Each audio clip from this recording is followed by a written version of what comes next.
एक बार महात्मा बुद्ध अपने आश्रम में सभी शिष्यों को उपदेश दे रहे थे कि तभी उनमें से एक शिष्य उनसे कहता है कि मैं आपसे एक प्रश्न पूछना चाहता हूँ।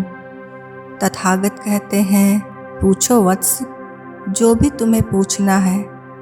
तब वो शिष्य बुद्ध से पूछता है कि तथागत, व्यक्ति कैसे स्वयं के भीतर हो रही हलचल और अशांति को दूर कर एक शांति का अनुभव कर सकता है? क्या कोई दूसरा इसमें हमारी सहायता कर सकता है? तब बुद्ध उससे कहते हैं कि तुमने प्रश्न तो बहुत ही सही पूछा है वत्स, लेकिन तुम्हारे इस प्रश्न के उत्तर के लिए मैं तुम्हें एक कहानी सुनाता हूँ। इसे सुनने के बाद तुम सभी को इससे जुड़े सभी प्रश्नों का उत्तर स्वयं मिल जाएगा। बहुत समय पहले की बात है। एक नगर में एक राजा रहा करता था। उसके पास बहुत सारा धन था। सोने चांदी से उसका घर भरा रहता था। किसी चीज़ की कोई कमी नहीं थी। वो राजा ऐशो आराम से जीवन जी रहा था, लेकिन सब कुछ होते हुए भी वह राजा अशांत था। उसका मन स्थिर नहीं था। वो नाखुश था। वो अपने इसी अशांत मन के कारण अपनी प्रजा पर भी ध्यान नहीं दे रहा था। धीरे धीरे समय आगे बढ़ता गया। राजा का मन इसी तरह अशांत रहने लगा। वो सभा में भी ध्यान नहीं देता था। पूरे नगर में एक समय आने पर यह बात फैल गई कि राजा का ध्यान राज दरबार में नहीं है। वो अपनी दुनिया में ही खोए रहते हैं। जब यह बात राजा के मंत्री को पता चली, तब उसने राजा को बहुत समझाया कि वो अपनी सत्ता पर ध्यान दे, वरना सब उसके विरुद्ध हो जाएंगे। तब राजा कहता है, मैं तो चाहता हूँ कि मैं अपने राजकाज में व्यस्त रहूँ, लेकिन मेरा मन उस तरफ जाता ही नहीं है। हमेशा बेचैन रहता है। राजा की बात सुन मंत्री कहता है कि यदि आप भीतर से इतने ही उदास और परेशान हैं, आपका मन बेचैन है, तो मैं आपको इसका एक उपाय बताता हूँ। यह जरूर काम करेगा। राजा पूछता है, कैसा उपाय? तो मंत्री कहता है, नगर के ही जंगल में एक महात्मा अपनी कुटिया बनाकर रहते हैं। वो बहुत ही विद्वान हैं। दूर दूर से लोग उनके पास अपनी समस्या के हल के लिए जाते हैं। आप भी उनके पास जाकर एक बार बात कीजिए। वो क्या कहते हैं उस पर ध्यान दीजिए, आपको हल जरूर मिलेगा। राजा मंत्री की बात मानकर अगले दिन सुबह सुबह ही जंगल के लिए अकेले बिना किसी से कहे चला जाता है। जंगल में पहुंचने के बाद जैसे जैसे मंत्री ने कहा था, उसी मार्ग पर चलते हुए राजा महात्मा के पास पहुंच जाता है। वहां पहुंचकर वो देखता है कि महात्मा अपनी कुटिया के बाहर एक वृक्ष की ठंडी छांव में विश्राम कर रहे हैं। उनके आसपास कोई नहीं है। वो एकदम अकेले हैं। वो महात्मा के पास जाकर उन्हें प्रणाम करता है। राजा को देख महात्मा कहते हैं, कहिए राजन, कैसे आना हुआ? तब राजा महात्मा के समक्ष जाकर उनसे कहता है कि हे महात्मा, मैं एक राजा हूँ। मेरे पास सब कुछ है, कोई कमी नहीं है, लेकिन फिर भी भीतर से मन बेचैन है। समझ ही नहीं आता कि ऐसा क्यों है। आप ही मेरी इस समस्या का कुछ उपाय बताएं। राजा की बात सुन के महात्मा कहते हैं कि मैं आपको एक हल बताऊंगा, लेकिन उससे पहले आपको मेरे साथ यहाँ रहना होगा। क्या आप कर पाएंगे? राजा कहता है, अवश्य अवश्य महात्मा जी, और वह वहाँ रुक जाता है। पूरे दिन महात्मा राजा से कुछ नहीं कहते हैं और अपने ध्यान और अन्य कार्य में व्यस्त रहते हैं। शाम को जब उनके शिष्य आते हैं तब वह भोजन की तैयारी करते हैं। अब कहाँ वह राजा तरह तरह के पकवान खाने वाला, लेकिन जब उसके समक्ष भोजन की थाली आती है तो वो देखकर हैरान हो जाता है कि एक राजा भला ये भोजन कैसे करेगा। दरअसल राजा के भोजन में रखा हुआ सूखा खाना परोसा गया था। वहीं महात्मा स्वयं के लिए अच्छी थाली लेकर भोजन करने बैठे थे। राजा को यह देख अच्छा नहीं लगता है।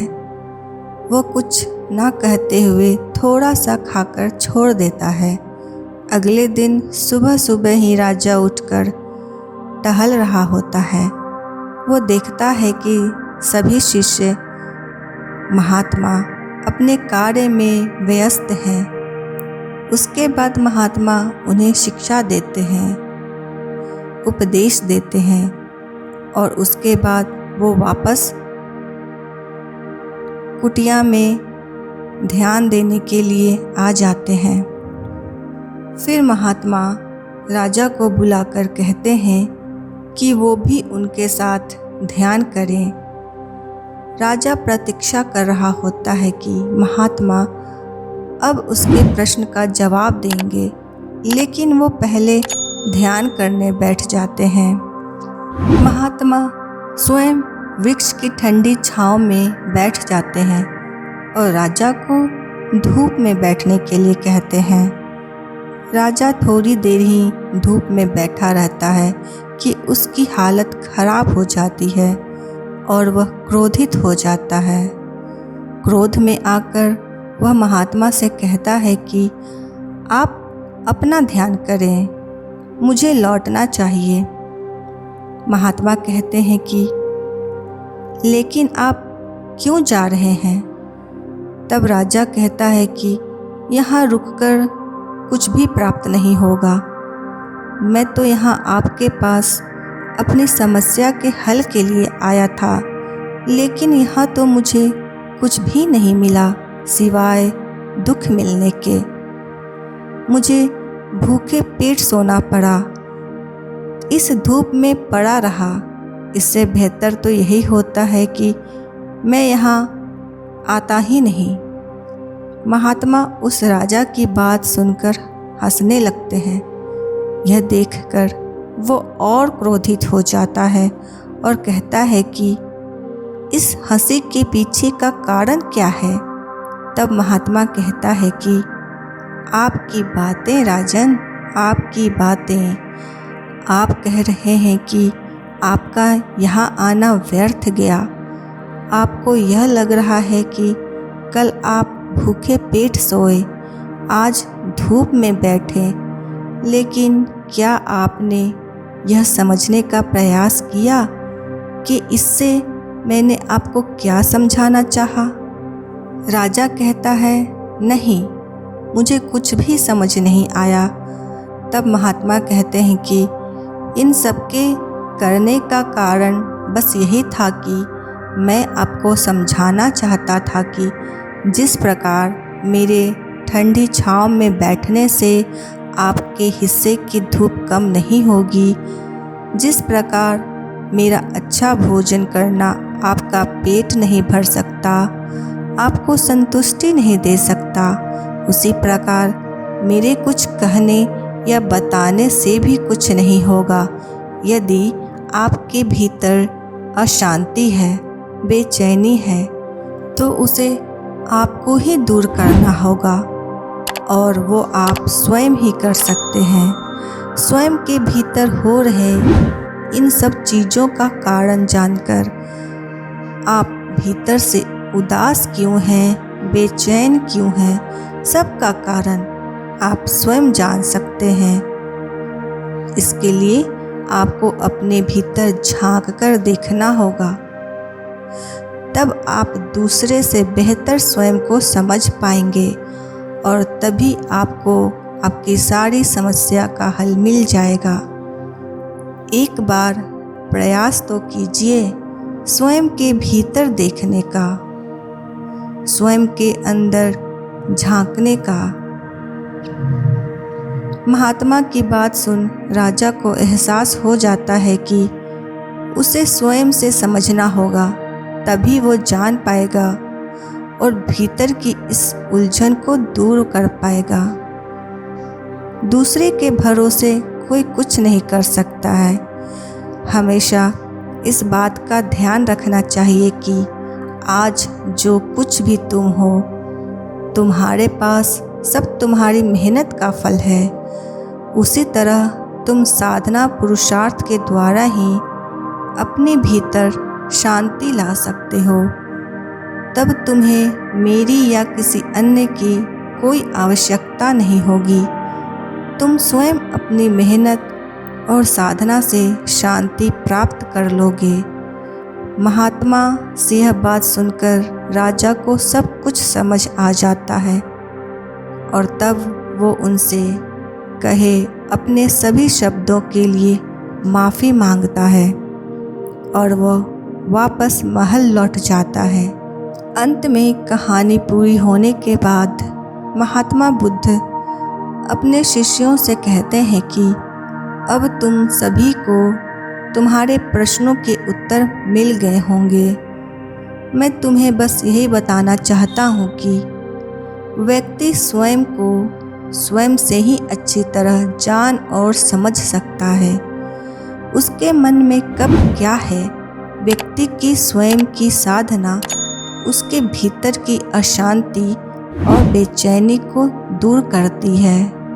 यदि आपने अपने भीतर की शांति को खोज लिया, तब आप अपने भीतर एक अलग और नई सकारात्मक ऊर्जा को महसूस करेंगे। सभी शिष्य बुद्ध के इस उपदेश से बहुत प्रभावित होते हैं।